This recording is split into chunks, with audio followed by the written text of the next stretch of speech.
Good morning, my friends, and welcome to another incredible installment of the program. From very high above all the puerile and vacuous forms of Wyoming mainstream media, this is Cowboy State Politics. I, of course, am your illustrious host, David Iverson, firmly and permanently ensconced behind the silver Cowboy State Politics microphone and broadcasting to you from the base of the Bighorns at the Cowboy State Politics studio in Sheridan, Wyoming. Good morning, my friends, and welcome to the program. Happy Wednesday. We have exactly 6 days until the 2024 primary election. I know it feels like an eternity, but it's really not, and it's going to go super fast. I'm sure over the past 3 or 4 months, your mailbox has resembled mine, jam-packed full of all kinds of campaign literature of all manner and of every kind. Now, I don't know if you would call this an advantage or not, but me being me, I get taken off of a lot of campaign lists simply because different candidates don't want me to know what they're up to. But, as you might imagine, operatives of Cowboy State Politics are pretty adept at getting me all the information that is being put out, which is why I have a pretty good stack of campaign mailers on my desk here at the studio. And it's pretty easy to tell who the redcoat liberal candidate is out of every bunch. They're the ones that have 6 or 8 different versions of the same claim trying to tell you that they're super conservative and they'll protect all manner of rights. They don't like abortion, they love their guns, and the government spends too much money. The biggest problem with all the campaign mailers that have this sort of stuff on them is that the organization that put the campaign mailing together doesn't provide any way to prove what they're saying.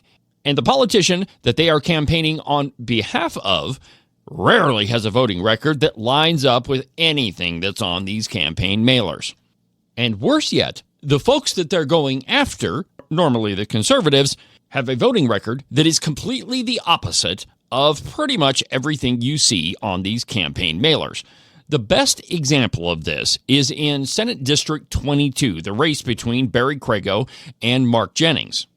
I don't live in Senate District 22, so all the campaign mailers I've received have been given to me by various people around the county, but I know that I've seen 7 or 8 different iterations of the same claims about Representative Jennings that have been paid for by Americans for Prosperity. All of them are pretty disparaging about Mark Jennings, and some of them are just plain not true. The other huge problem with all of these mailings and the online social media ads that have been paid for by AFP is they are absolutely mischaracterizing Barry Crago's voting record. The truth is that Representative Crago votes 81.7% of the time with the Democrats, and that's according to Evidence-Based Wyoming. Barry Crago voted to increase spending over and above the largest budget in Wyoming history 123 times. He voted to spend more money than even some of the Democrats. I don't know how anyone could possibly say that that's conservative, but Americans for Prosperity is making that claim. Just to give you some numbers in campaign spending, and this might help us out a little bit determining who is being supported by whom, Barry Crago received 64% of his campaign funding from individuals and 36% of it from political action committees. That was $42,774 from individuals and $23,750 from political action committees. Mark Jennings' campaign funding is a completely different story. 92% of his funding came from individuals and 8% came from political action committees. The way those numbers work out is he received $28,985 from individuals and only $2,500 from political action committees. None of that includes any of the money that Americans for Prosperity spent on Barry Crago's race against Mark Jennings. And we won't know that number until the Federal Election Commission reports are due, which is after our primary. But we can take a guess at part of it. Generally speaking, it takes about $2,500 to send out one district-wide mailer.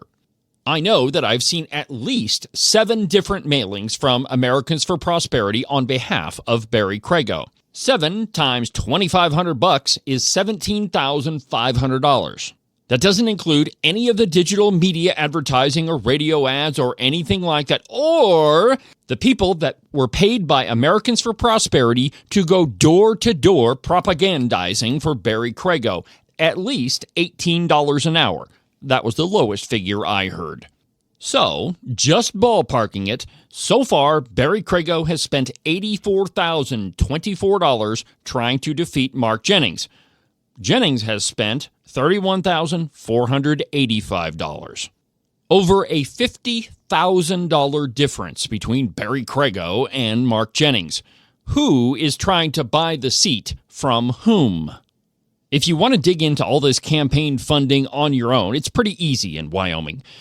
Search for the Wyoming Campaign Finance Information System, commonly referred to as YCFIS. It's pretty easy to get around, and you can look at every single candidate, how much money they spent, and how much was given to them. But just remember, the numbers that you're going to see on the reports submitted by candidates are probably not going to include that much money by political action committees, because Americans for Prosperity is a federally regulated PAC and not one regulated by the Wyoming Secretary of State's office.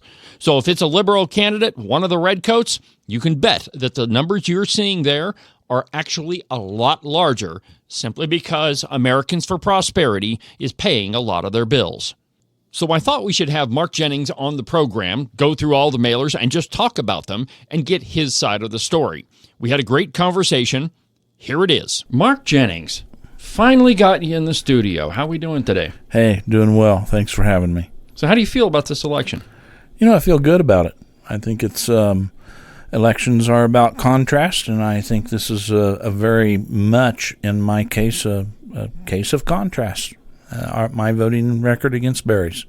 Oh, I think there's no question that there's a big difference between you and Poisonberry. Yeah.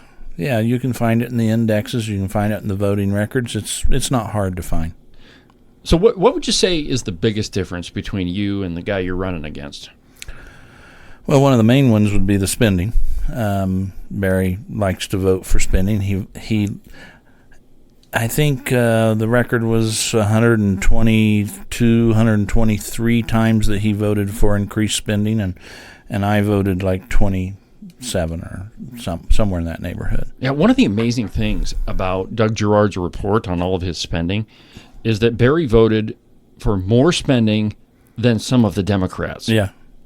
Shocking. Yeah, and Doug's thing leaves the political aspect, the bend out of it. It does statistical, and that's what's so interesting on that one. You have people that want good information. Well, that is good information. That's the statistical side of that. It's the how often does one person vote with the Democrats or not vote with the Democrats, things of that nature. Oh, yeah. And it's, for me, I find it useful in the sense of it's just numbers. That's all it is. Right. And like you say, there's no politics thrown in there at all. Well, I guess we should probably do some of the perfunctory stuff. Okay. Why are you running for the Senate? You had a pretty cushy job in the House. Probably wouldn't have had an opponent. So why make the jump to the Senate? Well, when Senator Kinski decided not to run, I had been thinking about running, even against Senator Kinski. He voted to the left of me, and I feel like that most people in Wyoming are conservative. So when he decided not to run, my wife and I prayed and fasted about it and mulled it around for a while, and we decided that we wanted the conservative people of Wyoming and House District 30 and 40 to have a much more conservative option. Well, and let's be honest, with Senator Kinski, I like to say you get one good year out of 4. Or 10. But, credit where credit is due. That guy was a rock star. He was. This last session. Absolutely. I think there was maybe some external pressures of him thinking that maybe he was going to get challenged, but he certainly came to the table at the right time there and challenged the status quo, and very, very pleased to see him do so. Oh, yeah. I think he did a great job. In fact, I told him so. I think it shocked him when I walked up to him. If you win your election, what do you want to do in the Senate? Is there any particular piece of legislation you want to run, or? I have been telling people at the doors, and we've gone to hundreds or thousands by now, 3 things. One is the spending policy. We need to get a spending policy. People say, well, it's constitutional, you have to have a balanced budget, but how do you get to that? Well, they reach over into the rainy day account, or they reach into savings, or one of 613 coffee cans of money, and they balance that. And so, yes, it's true, but they still get to spend what they want. And I want to see us run a policy around the notion of about something like 3.2%, somewhere in that neighborhood, that only allows for population growth and inflation, because the people in Wyoming, that's what they have to live under. And so, one, we should have a spending policy, and so I intend to try and draft that legislation, or at least be a party to it. 2 is property tax reform, something I've been working on for 4 years, and there's lots of iterations of that sort of thing. My favorite is still acquisition. Roll it back to 2019, then put a 2% escalator on, and then stop taxing unrealized capital gains. People are getting taxed on things that they did not sell. They did not realize a gain. Fundamentally, I think that's wrong, and so I'd like to see us reform that. And then 3 is kind of an interesting one. It goes back more to our roots of foundational premise of smaller government. As a Republican, we need smaller government, and we do somewhere around 200 laws each year. I've been in 10 years. That's 2,000 laws. I hope you feel much safer. Oh, I do. I'm so safe I can hardly stand myself. I would love to see us begin to look at repealing some of the nonsense. In 10 years, it was interesting last year. I can't remember, 60-some committee bills, that wasn't even all of them. And in my opinion, there probably didn't need to be 15 or 10 or maybe not even 5 of those, but it's just overwhelming how many. We're gonna drown out our people under the weight of frivolous law. It was amazing to me because, here's why. A lot of the bills that were run as committee bills, in the previous session, you would have just seen those as somebody's personal bill that they ran on the floor. But, of course, the reason why they ran them as committee bills is typically they have a better chance of passing. Yeah. And to me, sitting up in the gallery, maybe it looked different on the floor, but up in the gallery, it just looked like, well, we're just going to use the committees the way we want to, and we're going to put out any law that we possibly can. And I think they did that because they knew that they had some opposition on the floor. I think they also do that because they realize that there's a very real possibility the people of Wyoming are tired of the left-leaning progressive ideas coming forward, and they think that they may be out of time, and I hope they are. I've seen that happen in the last several cycles, at least 2 cycles for sure, where leadership or the people on the more progressive side have begun to try and move their bills because they can't get them done as an individual, but as committee bill, it carries more weight. And so as we've grown with more conservatives and been able to stop more of that, then they become shrill about destroying the committee's work. Well, if you put out trash, whether it's an individual or a committee bill, it still should go in the trash can. I agree. Yeah. All right, now, Mark, you and I are friends, and I have to tell you, I have gotten a lot of mail about you, and I think I have some bones to pick with you. So this first one I have here, it says that you support job-killing regulations. How dare you, Mark Jennings? Yeah, that's kind of an interesting one. I think that one goes back to a bill about vaccine and mask mandates. The reality in that vote was individual rights. And our founders made it very clear that, companies are made up of individuals. And individual rights, if a company gets in bed with government or big pharma or something of that nature, they should not be able to violate your personal rights. I'm not quite sure where they wanted to go with that as far as killing jobs.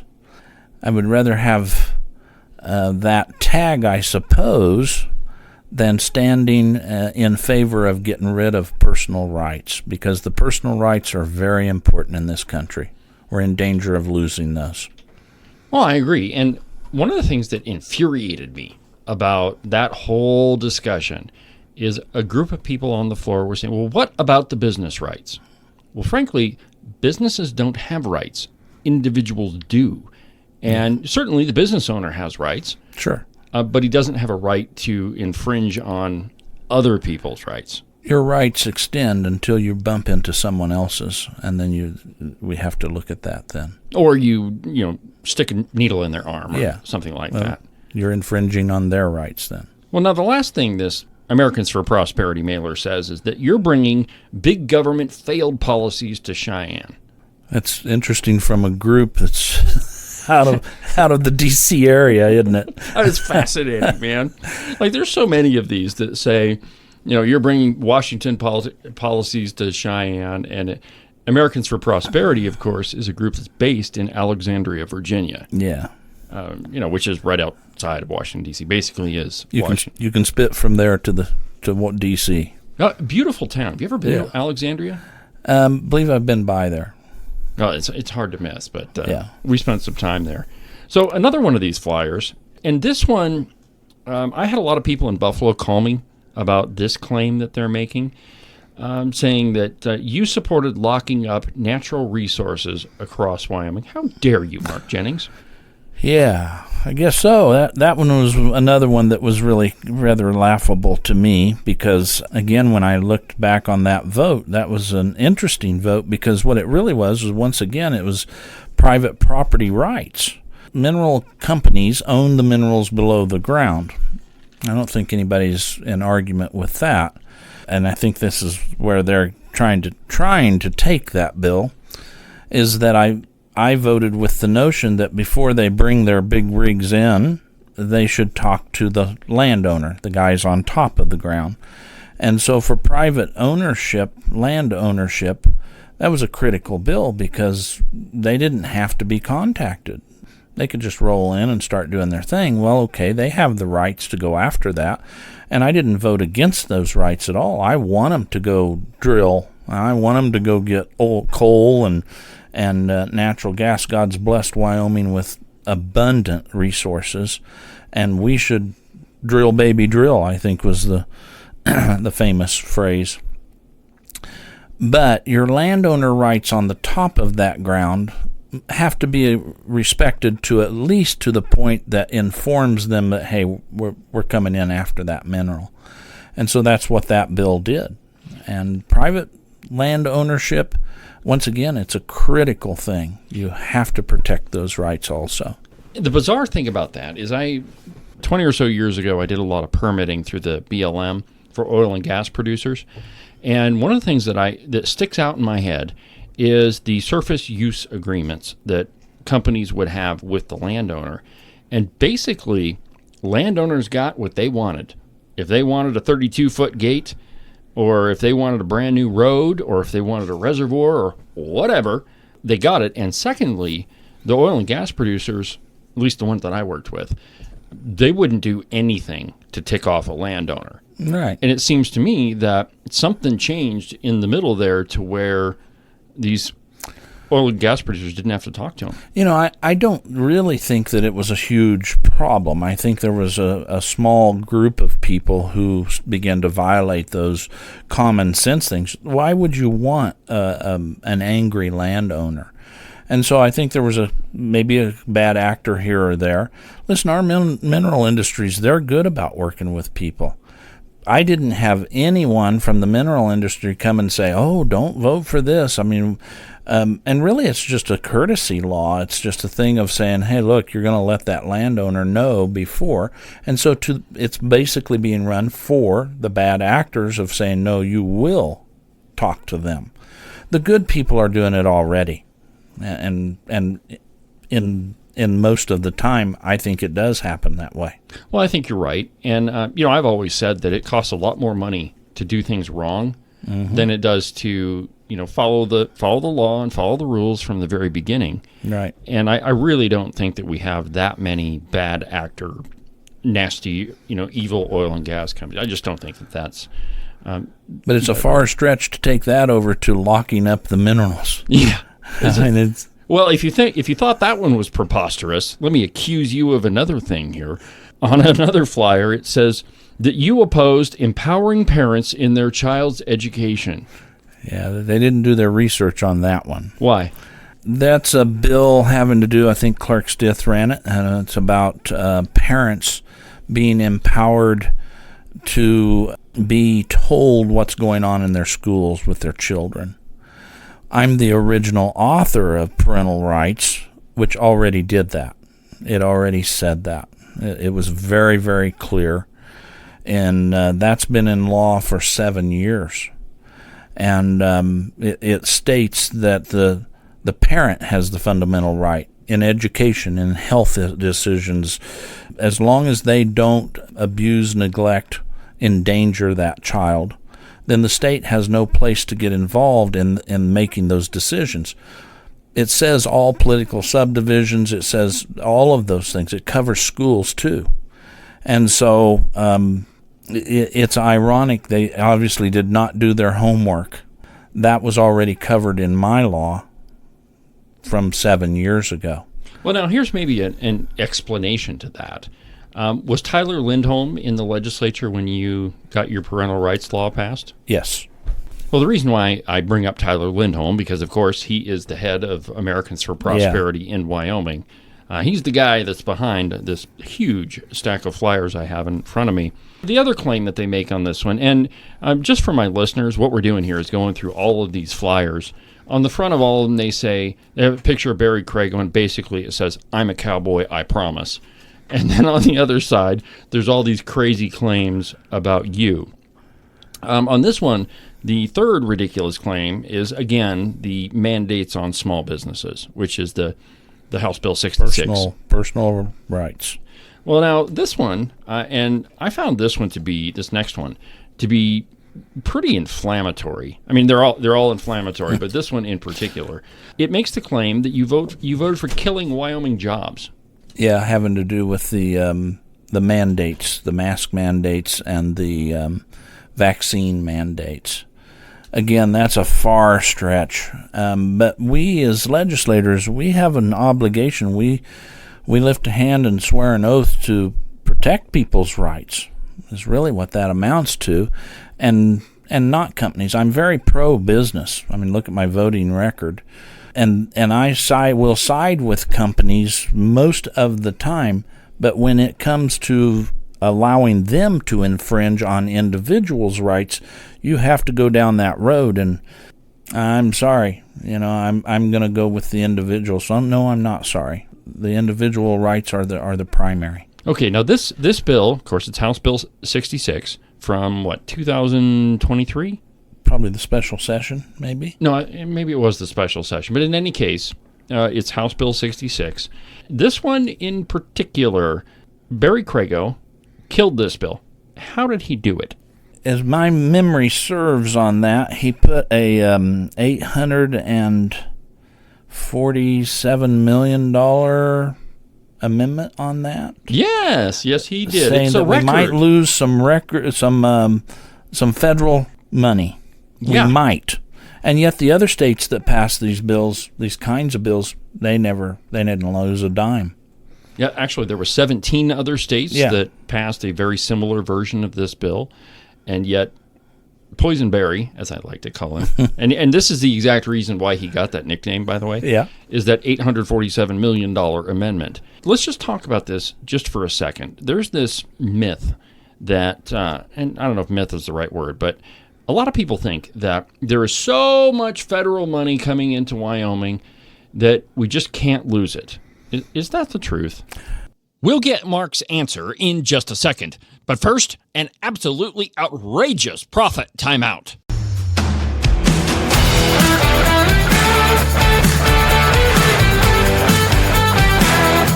Cowboy State Politics is brought to you by Morton Buildings. If you're in the market for an outbuilding or a garage or a barn or maybe something bigger, like a roping arena or a giant warehouse, give my friends Nick and Jesse a call at Morton Buildings. Their phone number is 307-674-2532. They're the experts in metal building construction. They've been doing it longer than anybody else around, and they definitely do a much better job than anybody else. So doesn't matter what type of structure it is, call Nick and Jesse. Again, their phone number is 307-674-2532, or you can check them out at their website, mortonbuildings.com. It's Wednesday, my friends, and you know what that means, don't you? Gun of the Week time from Gun Runner Auctions. The gun of the week is lot number 15. It's a Winchester Model 70 Super Grade in 30-06. It's got a 24-inch barrel with a beautiful blonde maple stock. This rifle is in brand new mint condition. It's got a 100% blue finish with absolutely no wear. It even has the Winchester sticker still on the barrel. It's got a jeweled bolt and a super smooth action. The deluxe maple checkered wood stock with black tip and left side cheek rest really pops on this super grade. This is a beautiful firearm. It's brand new, and it would be a beauty in any collection. And it can be yours. It's lot number 15 at thegunrunner.com. Now, we talk a lot about guns on this program, but if you don't have something to shoot out of them, the guns are kind of worthless. If you're a gun enthusiast, you absolutely need to go check out the Wyoming Cartridge Company. They're a Wyoming-based ammunition company that has their factory right here in Sheridan, Wyoming. Every single round that leaves their Sheridan, Wyoming factory is inspected by no less than 4 people. I've burned through a couple boxes of their ammunition, and I can tell you for a fact that it holds up just as well as any other box of ammo you're going to buy at the sporting goods store. Now, let's face it, you're going to buy ammunition anyway. You may as well buy it from a Wyoming company. To get you a box, you can go to Rocky Mountain Discount Sports in Sheridan and Casper, the Wyoming Gun Company, the Sheridan Commercial Company, the Sheridan Co-op, Bighorn Trading, the Sheridan Pawnbroker, or Cornerstone Pharmacy in Buffalo.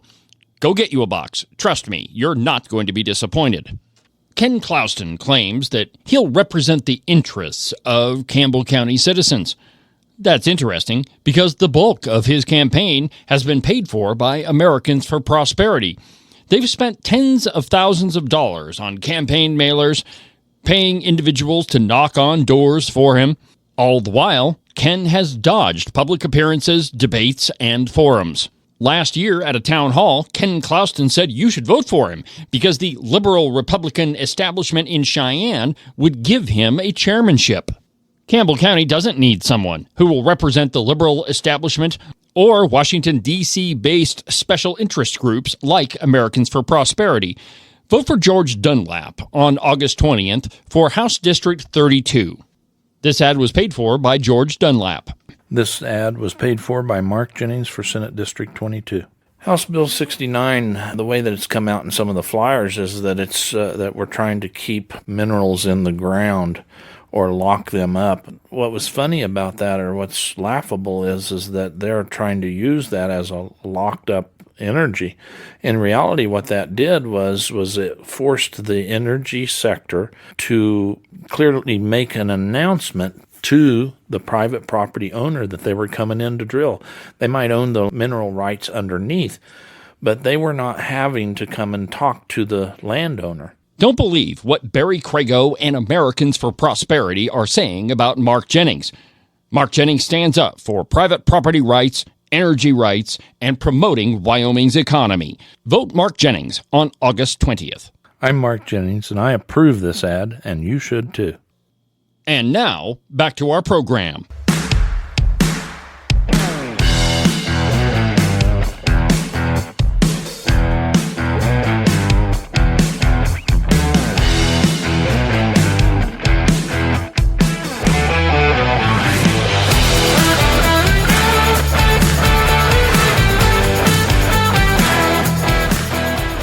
Before we took off for the break, I had asked Mark Jennings about all of this federal spending. There's a lot of people that say that the state of Wyoming gets so much federal funding that we just can't possibly do without it.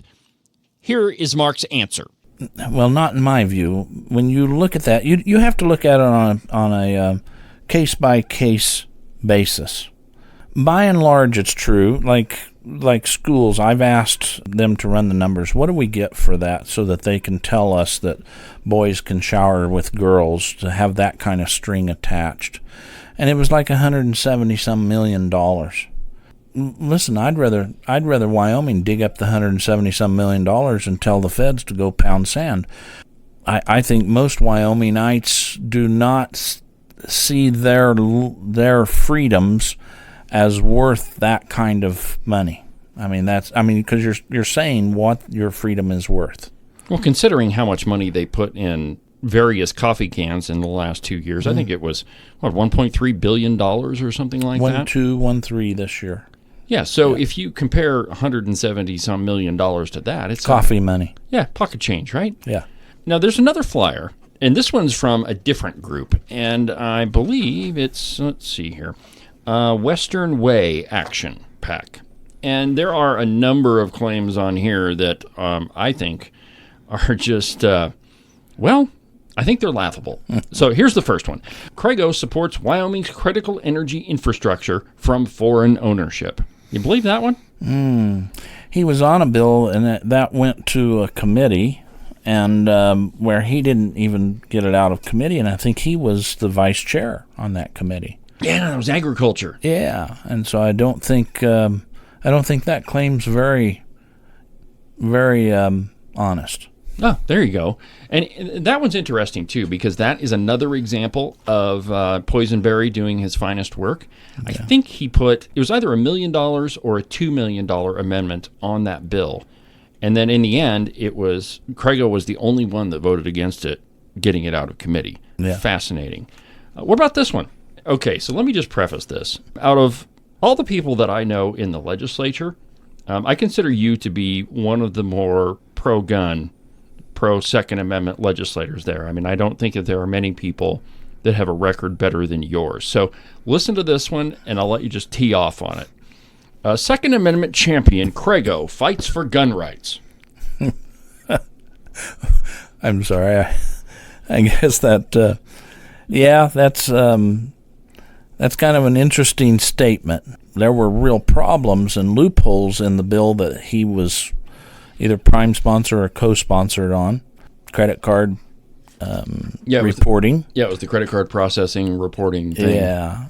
So Barry has not exactly held up to that standard of Second Amendment rights, to be honest with you. Well, there was another one, and this one sticks out in my head because I was there and I watched it happen. It was a similar bill to Barry's, actually the one that was much better, although still problematic. And in the committee... Senator Larson's... Yep, okay. That was it. Now, in the committee, you ran an amendment. I'd just like you to talk to me about that exchange that happened between you and Crago. So talk to me about that. I brought the criminal aspect to that if it rose to that level, we should have a criminal penalty to it. And I think Mr. Barry said something about...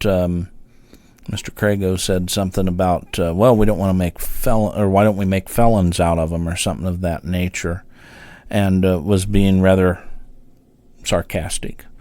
And in the end voted against that. And I felt like that the criminal penalty would make them at least pick up their attention span a little longer to say, you know what, I don't think we want to head down this criminal side. And the amendment was defeated. Barry was opposed to it. Well, in my mind, like if you're going to pass a law, it needs to have a penalty on it. Yeah. Or there's no sense in having the bill at all. Yeah. There was yet another instance that I'm pretty sure you're going to remember this one, but it was on Senate File 109 on third reading on the floor, and there were a whole bunch of amendments that were brought by Bob Nicholas. Representative Nicholas. So just tell me your thoughts on that, because Barry voted for one of those. It was clear that Representative Nicholas was attempting to water that bill to where it really meant nothing. Yeah, straight up gutted. Yeah, straight up gutted all the way. My opponent voted for that. He actually sided with him on I believe it was the first one out. Yeah, I believe that one was, and that one passed too. It was to remove the legislative findings from that.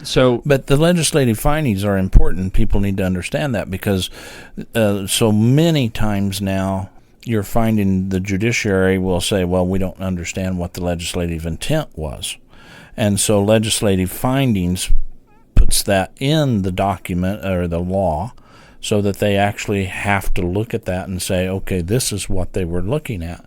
And Representative Nicholas was trying to gut it with that, take the intent out, water it down to where it had very little effect. Yeah, and that was a fun debate to watch, simply because there were so many amendments on the floor, and you guys defeated all but one of them. And that's the one where Dan Zwanitzer got up and was whining about you're weaponizing transparency. Yeah. I'm not sure what that is. I'm not sure quite why you'd consider that, but Mr. Zwanitzer had an interesting look about transparency. I think it told a whole lot about his character. Oh, wow. All right, there's one more claim on here, and I'm sure you'll be able to talk volumes about this one. But this one says, the Crago bill stopping double-digit property tax increases signed into law. So it's written in the form of a headline. It's about House Bill 45. What do you think about that one? I've seen it being presented that he's lowering your taxes. And that's a typical bureaucrat government deal, that if we cut the increase, we're doing a cut. Listen, he didn't do a cut. He didn't lower our taxes at all. In fact, he enshrined that into law. And then he put a 4% cap, but he didn't write it with a 4% cap. He wrote it with a 5% cap. The conservatives offered a 3%, and in conference it went to 4%. He voted to not accept the 4%, but when it finally came down to it, where he didn't want to lose the bill, then he eventually voted for it. He didn't lower anybody's taxes. In fact, at 4%, I believe it's every 16 years. 18 years, your taxes will still double. There was some really good legislation. Tony Locke ran a bill that I believe I co-sponsored, essentially the same bill, but it would have rolled it back to 19. It would have put an increase of 3%. It would have brought some real immediate relief for the people of Wyoming. That wasn't really reform either, but it at least got much closer to it, and it actually got to immediate help for the people, where this didn't roll anything back. When it was written, it was just the postage stamp of the house. So if you owned land, the land could still go up 30%. If you owned a barn or a detached garage or whatever, all of those things could still go up 30% per year. Only the postage stamp of the house was the only thing that Crago wrote that for. And it was... Eventually, I voted for it because the conservatives got enough things on there that it did at least stop some of the 40% increases, which we needed to make sure that we could get stopped. But there were far better bills that came through the legislature. His was not a good bill. It was just that it was less bad than the status quo. Fair enough. And just reading through that Barely. Bill, barely. But reading through the bill, what always came to my mind every time you guys were debating it is there's a couple of lots, if you drive down 5th Street, that have a really crappy house on them. I mean, really small. The house isn't worth that much at all, but they're on a very big lot. Yeah. And so in those cases, the land is worth far more than that dumpy little house. More likely than not, that house has been there for a very long time. Right. And it's probably owned by the same old lady. It's amazing. I hate the word misinformation, but it kind of applies here. Yeah. Because, Barry's touting this thing as misleading, for sure. There you go. It's absolutely misleading. Well, I've got another huge stack of them here. Let's see here. This one is still the education one, and I don't know. I haven't been counting these, but I think we're up to 6. Here's a 7th one. There's one that you found that you brought with you that you find particularly inflammatory. Which one is that? I've got to go through my stack. The COS. They're wanting to restore conservative values to Wyoming, and they're urging you to vote for Mr. Crago. I find that one rather disconcerting because It is an attempt to go after true conservatives just because they don't agree with a convention of states. And they're willing to endorse someone that votes with the Democrats 81% of the time, almost 82, over someone that has a very good conservative voting record, and yet they're saying restore conservative values. I find that outrageous. I do too. In my mind, there is, and the Convention of States bill is one of those it's a particularly odd duck in the legislature simply because people look at it and they don't see it as critical as it might be, and they think, well, it's never going to happen, those sorts of things. But in my mind, the Convention of States bill is one of the more damaging. And we're talking about rewriting parts of the Constitution, which I think that's a huge deal. Well, you got another one in your hand. What do you got there? Well, it's a very serious one. I hate to out myself on this one. It says I'm bringing DC's environmental policies to Wyoming. I heard you're an environmental wacko.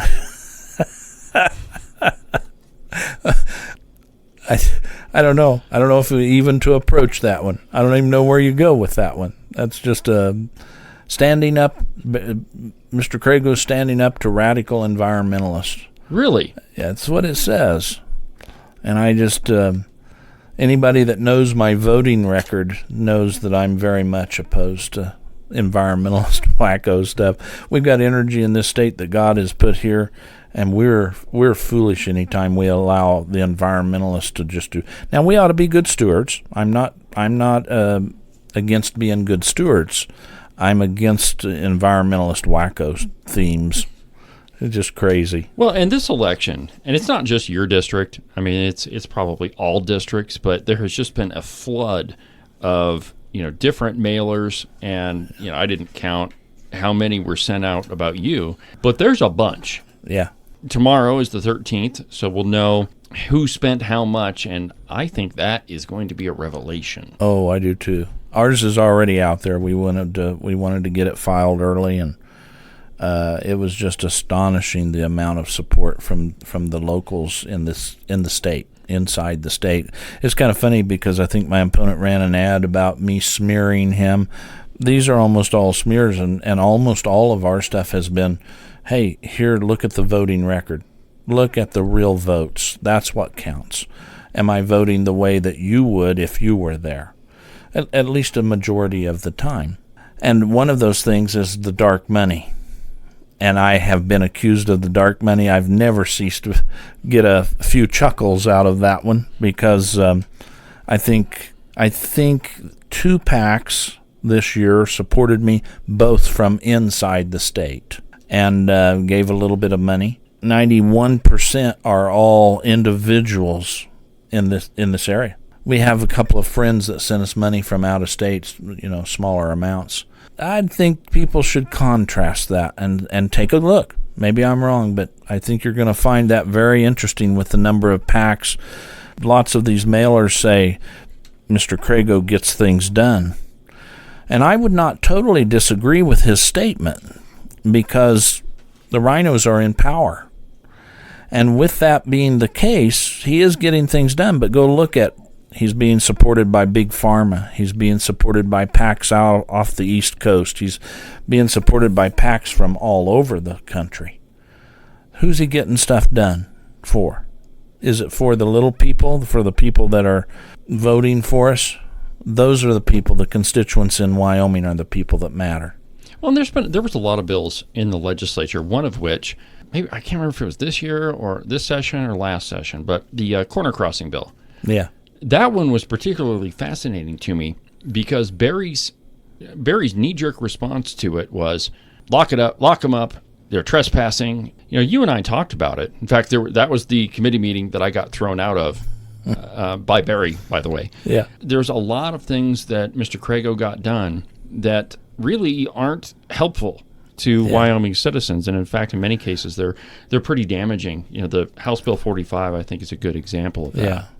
The corner crossing there that's a very serious issue, and it absolutely needs to be looked at. But I think the accusation was that he was running that because he didn't want people coming onto his property, and he had his property up against other government land and stuff. And so I don't know. I don't want to make the accusation that there was a lot of talk about that. And again, who's his interest? Who is he trying to get stuff accomplished for? Well, I know in the first committee meeting that I was also sitting in, Representative Crago was not very happy with the outcome of that because you and Representative Rodriguez-Williams and a couple others were able to kill that bill. Afterwards, I went and talked to the lobbyists that were in that meeting. They, of course, were not in favor of doing anything with corner crossing. And I made the argument that, well, I think that it's a much more complicated problem than just it is trespassing or it isn't. Because Wyoming's got this checkerboard of federal, state land, and it's a really big mess. Yeah, and it's been going on for decades, and you're not going to unwind the solution to that in one bill unless you have a special interest you're trying to accomplish something for. You mean like a Washington, D.C. special interest group? Could be. Well, Mark, I appreciate you sitting down with me. We got 7 days left in the election. How are you going to spend it? Well, I'm still going door to door. We'll go tomorrow night. We have a meeting in Clearmont. Wednesday night we have a rally with Mark Jones and Harriet Hageman in Buffalo, Bomber Mountain, 6 o'clock. Come and see it. Visit with us. Thursday, back out door to door. Probably Friday, something of that nature, and certainly Saturday. Plan a little bit of time off. I think we should go fishing. I like that idea. I have extra grasshoppers off at my place. There's the locusts have taken over my yard. So if people want to get a hold of you, how do they do that? MarkJennings30.com, 307-752-6819 is our phone number. All right, Mark. Well, good luck next Tuesday. Thanks for having us on. Of course, my pleasure. That'll do it for today's installment of the program. Have a good rest of your week, and we'll talk tomorrow where I'm bringing you the big episode about the State Legislative Leaders Foundation. I've got lots of documents, and I can't wait to tell you about them. So that's going to happen tomorrow on a special episode. But for now, from the base of the Bighorns at the Cowboy State Politics Studio, I'm David Iverson, and this is the one and only Cowboy State Politics.